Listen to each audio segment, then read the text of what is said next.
the Zane Parekh cohort, which is like the 20-year-olds, which is probably what they should be actually building around. They're going to have to build their own culture because, 10 years from now, no one's even going to remember who's on this roster, right? It'll be ancient history. What's up, everybody? Welcome back to the In the Dome podcast. We got special guest Kent Wilson on today.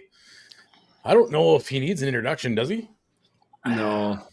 Flames I don't know, Nation I've been out of the OG. game for a while. Maybe. A little rusty, eh? Yeah. But you were doing lots of the afterburners throughout the season. I know you're still writing That's a bunch. true. Had a great article in the Calgary Sun the other day. So we're going to be Thanks. we'll be referencing that and just going into the state of the Calgary Flames. But first, before we get into Flames talk, we got to talk about the Coilers. How worried are you? Is this the year they do it? It sure looks like they're on path to get it done.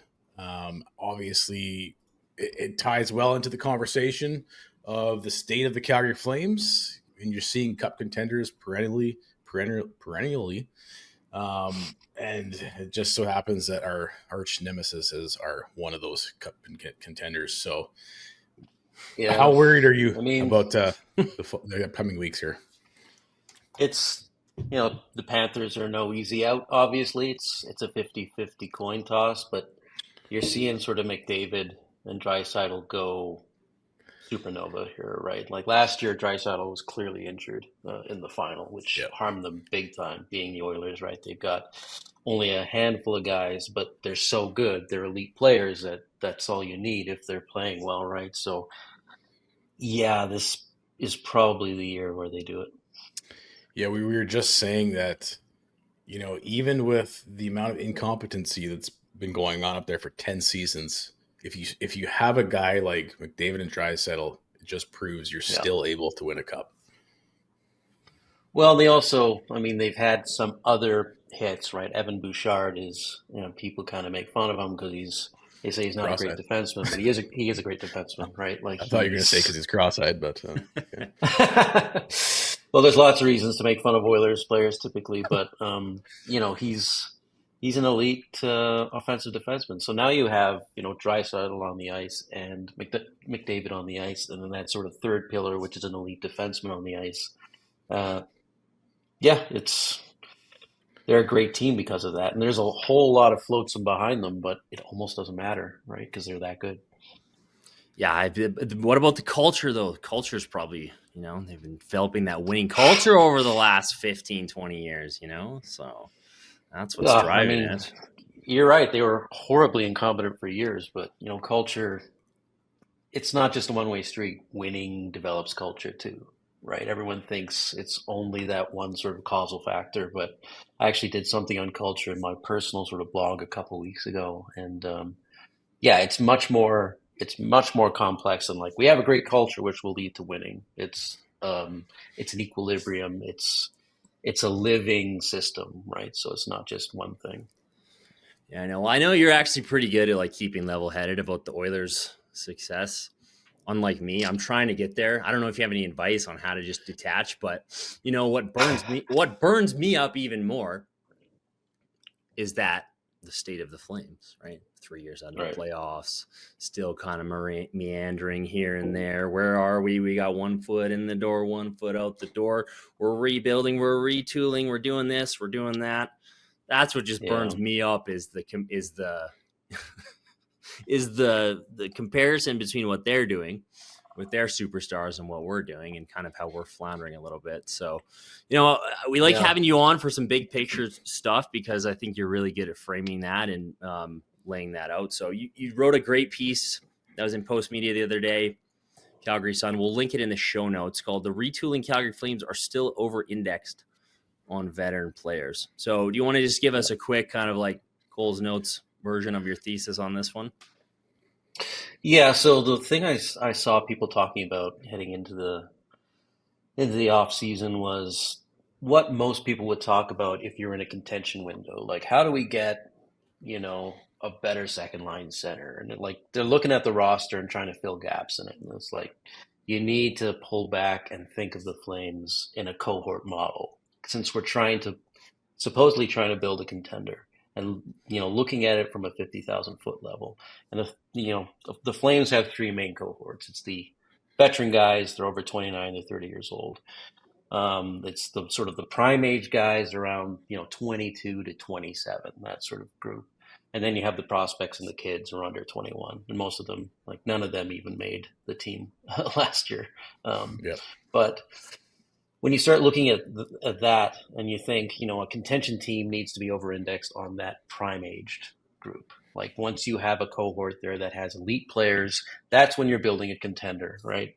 So I looked at the Flames and I started doing some math, and most of the ice time, most of the points, and most of the cap is still invested in the veteran cohort. And that is a cohort that will suffer through attrition over the next 3 to 5 years, right? They're going to get worse. If you keep Anderson, they're going to get more expensive. Some of them will leave as unrestricted free agents at one point. Like, you don't invest in that cohort unless it's supporting players as a contending team, right? And if you're a rebuilding team, that cohort needs to be liquidated and reinvested in the other two, because that's the future of the club. And to give Conroy some leeway here, I mean, he's only been on the job for so long. He did, get rid of a whole bunch of guys all at once in his, first couple seasons. Yeah. But now, like, the job isn't done. There's a lot more to be done, especially with all these old, aging, expensive players that are still keeping them, in that middle tier, not a good team, but not a bad team sort of thing, right?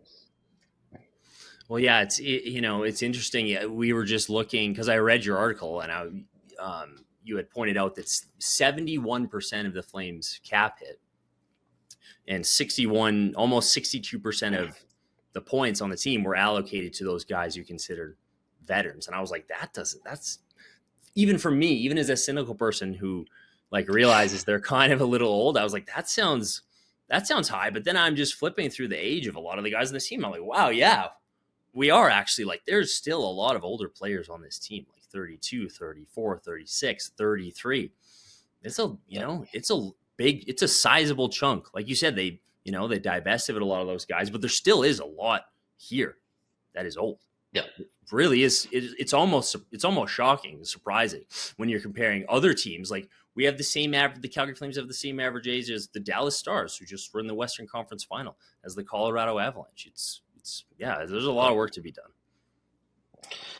Yeah, and most of the high leverage ice time went to those guys too. Like, Michael Backlund is still playing at 36 years old, the toughest minutes on the team, right? And then Coleman was his regular line mate. You can speak of, like, obviously Dustin Wolf was sort of the big prime age pillar for the team. Matthew Coronado's looks like he's turning into something, right? Probably a regular top 6 player and get 20 or 30 goals, which is good. Kevin Ball played in the top 4, and that was it for, like, the prime age cohort, give or take, right? You had Zeri, looked like he would have taken a step, but riddled with injury. They got Sharangovich takes a big step back. He had Frost comes in, struggles. Farabee comes in, struggles. It's just like, and the problem for the Flames is you can't incrementally improve the middle rotation and get them to the next level they need to get. You need elite talent. You can keep, sliding the deck chairs in lines 2, 3, and 4 and be a 92-point team one year, or an 89-point team, or a 94-point team. You won't be a 110-point team. Right. Yeah. Kent, I'm not sure if you followed the whole Chase series, but Conroy, he spoke about it throughout the entire season. He was very public about it, even outside of those Chase videos. And I think he was quoted saying something along the lines that you can't throw away an entire season or an entire team just because you want to rebuild. Obviously, he's speaking to that veteran cohort, and I know that from day one, both him and Huska, they really wanted to utilize and leverage that veteran cohort to instill a whole whack of intangible, culture piece mindset for all these young guys moving forward. You listen to all the post-season interviews with management and even the players, down to the players. they all felt like it was a big success this season in terms of developing that culture. How do you see that fitting into this timeline? Like you said, obviously there's too much fat in that cohort. If you want to take being a contender seriously in the next 3 to 5, maybe 7 years, but where do you see that falling along this timeline, and where do they kind of need to speed things up here? Yeah, and I completely understand that perspective. There's a team isn't built on spreadsheets. I've heard that a lot because I'm a stats guy, and it's true, right? There is, social aspect to what they're doing, but the reality is the reality. Like, a lot of these players will not be on this team in 5 years. So the only way that this culture piece makes sense long term, and from a GM's perspective, is that it's transmissible. Like, you can't, if your culture disappears once Kadri retires or Backlund retires or Coleman goes away and Anderson is traded, then that's just an aspect of that group of players. It's not a culture. Like, if it's instilled in the players and if that's working, I understand. But if that just makes you keep the veterans around for fear of losing it, then it's really not that valuable. The next group of players, be it the prime age cohort, which really isn't a contention cohort yet, or the Zane Parekh cohort, which is like the 20-year-olds, which is probably what they should be actually building around. They're going to have to build their own culture because 10 years from now, no one's even going to remember who's on this roster, right? It'll be ancient history. Oh yeah, the NHL, like, the years go by, so it's exponential. It's like you look back at those early teams. I remember when Tree Levy was like, Brandon Bowleg. Who are the? I don't even remember that. Well, I remember giving up the pick to get him. That pissed me off. But you look back. Yuri Hudler, and you look back and you're just like, yeah, what? Okay, I don't even remember that. I know Gaudreau's awesome. I know these guys were picking in Matthew Tkachuk high in the draft. I know he's awesome. I'm not really thinking about 10 years ago what the culture around the team was, and if one season of doing better than people thought really impacted the players on the team.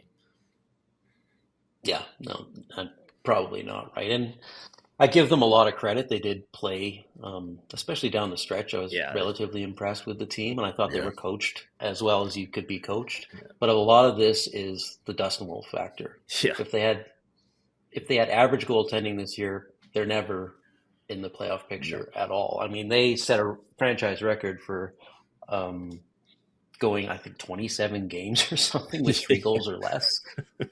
So, yeah, if they'd made the postseason, they would have been cannon fodder, right? Yeah. Oh, totally.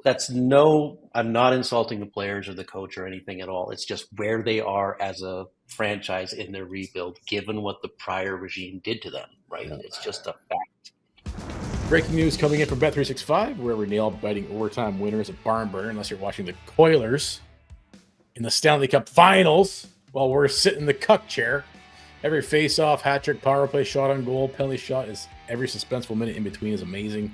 Whatever the moment, it's never ordinary at Bet365.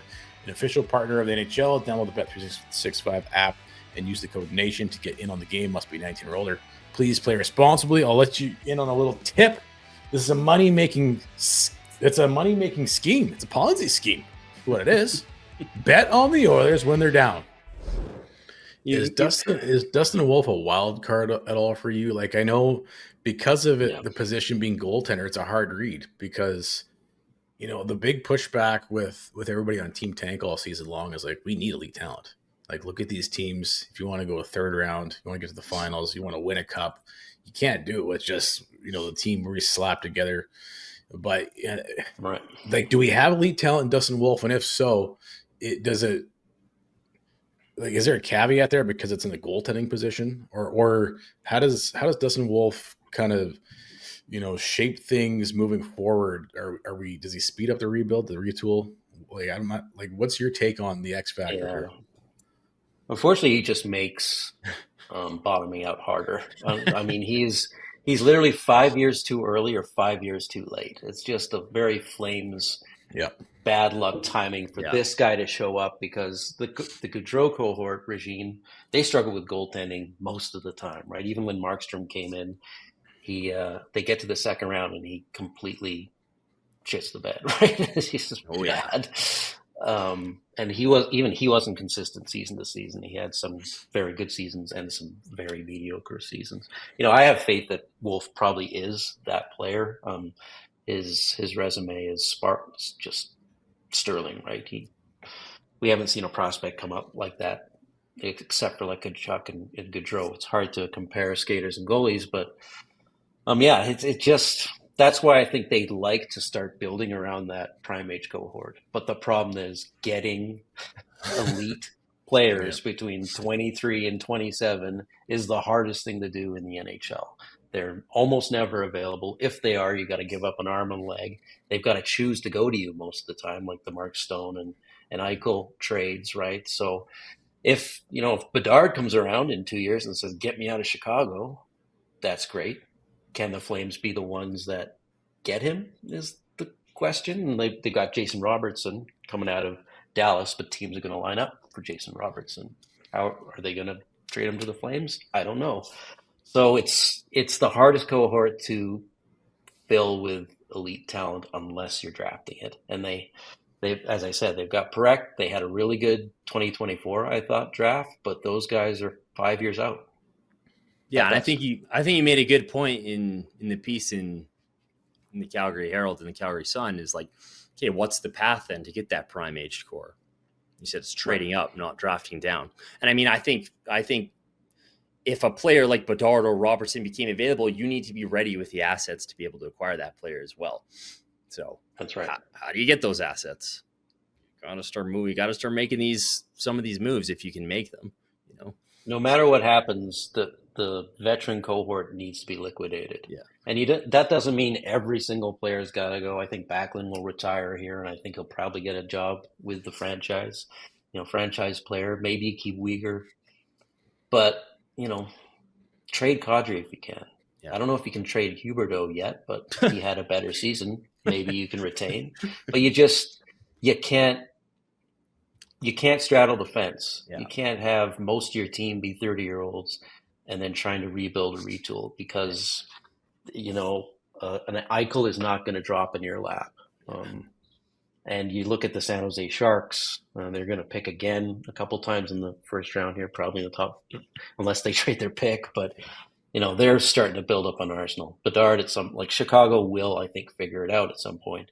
So all the, and some of these guys, Colorado Avalanche are still going to be a going concern for years. So you still see the Flames being trapped in the middle here if something isn't done. If you pull this back, how did we get here? It seems like we've been trapped in the middle for ages. And is it just a spinning of the wheels and it's not committing to one direction or the other? How did we get to where we are right now? Yeah. I jokingly, Mike Gould was on Twitter. He said something about the Flames, and I said, "Well, so what do the Flames want?" And his response was 96 points. Yeah, yeah, and that kind of sums up the franchise, right? There's this thing in Calgary where the goal is to not be bad rather than be great, and those two things at certain points in your phase as a franchise are mutually exclusive. You can't be not bad and try to be great, because the system in the NHL is set up to reward teams that are terrible. That's how they enforce parity, right? So it's, unless you're getting extremely lucky, you're getting, Kucherov and then a Gaudreau and a bunch of guys in the second, third, fourth round, but those guys are one in a decade at best, right? I've looked at drafts, and in any given draft, you're getting about 10 stars, and maybe a handful of those guys will be elite superstars. So the chances in any given draft outside of the top 10 of getting that sort of franchise-defining talent is extremely slim. It's really difficult to do. So in essence, picking high and doing that often is the solution. And if you look back, that has not been our track record. The Flames, never do it. they have distinction as one of the teams that has like won the fewest amount of playoff rounds, Yeah.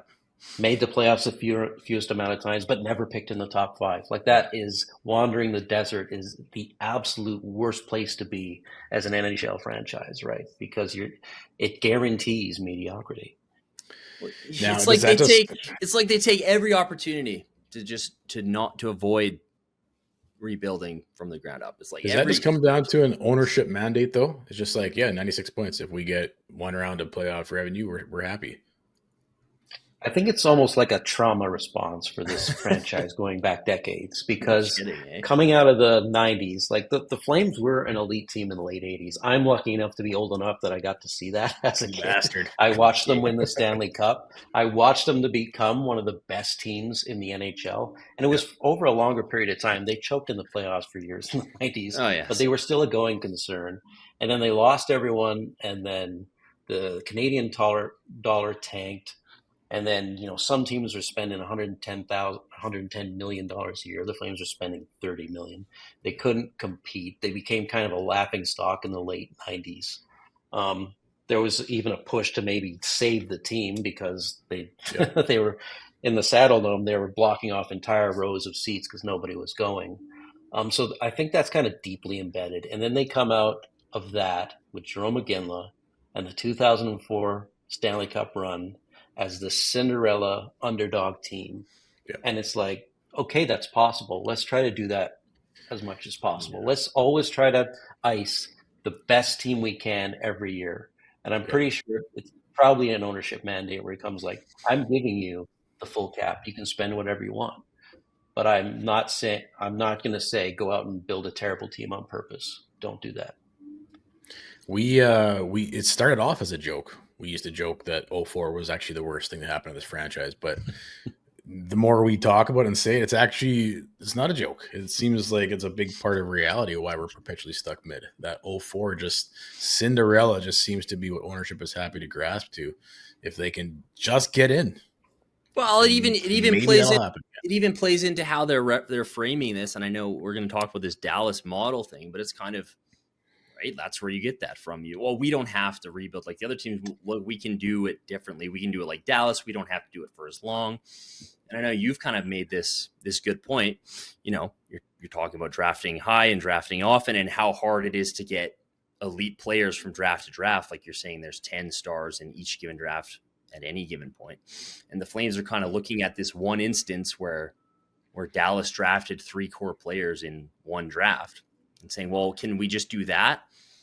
It's like, to me, that's not really anything other than that's the same as the Oilers, kind of not quite the same, because I mean that's some good scouting and all that, but it's the same as the Oilers kind of stumbling into McDavid level in terms of like, can we just try and do that?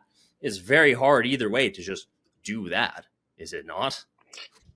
Yeah, the reason that's not a model is because everyone tries to do that all the time. Yeah. Every NHL team, including the Flames, like if the Flames could do that, they would have done that. Like there's nothing stopped. Yeah. Like it's not a different strategy. Nobody's tactically going into drafts and being like, guys, we need 3 stars in this draft. Let's do it. That's not a thing, right? It's not a model. It's something that happened.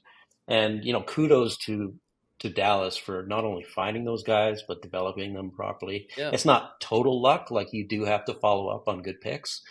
But again, and I think the Flames had a great 2024. Let's see what happens out of that draft. But you can't just be like, all right, we'll just keep all our old guys. We'll pick, 5 or 6 stars out of the next 3 drafts. And, we'll be back into contention. Every team would do that. The Flames would have done that already. No, and I mean... Yeah, go ahead. I was just going to say, they also pick, it's to note, they picked Heiskanen at 3 overall that year too, I think.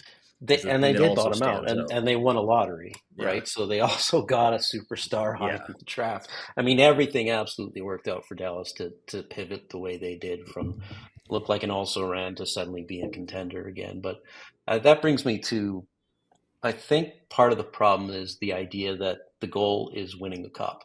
Right. And I think that's the wrong objective to think about. And people are probably surprised by that, but it's too vague. So if the Flames turn around this summer and they sign a couple guys in UFA and they trade a guy and it marginally improves the roster, they can say, now we're closer to winning the cup, which is not incorrect, but it's trite and not useful. So if I was the GM of an NHL team, my goal, especially rebuilding one that's looking to get into contention, my goal would be to build the best team for a 5-year period in the near future, because that team is much more likely to actually win a cup than to just keep tinkering with a roster and make incremental improvements and say, hey, we're 0.5% closer to winning the cup. No, you want to be a 20% chance to win the cup as a contending team. You want to do that for 5 straight years, because that's how you win a cup.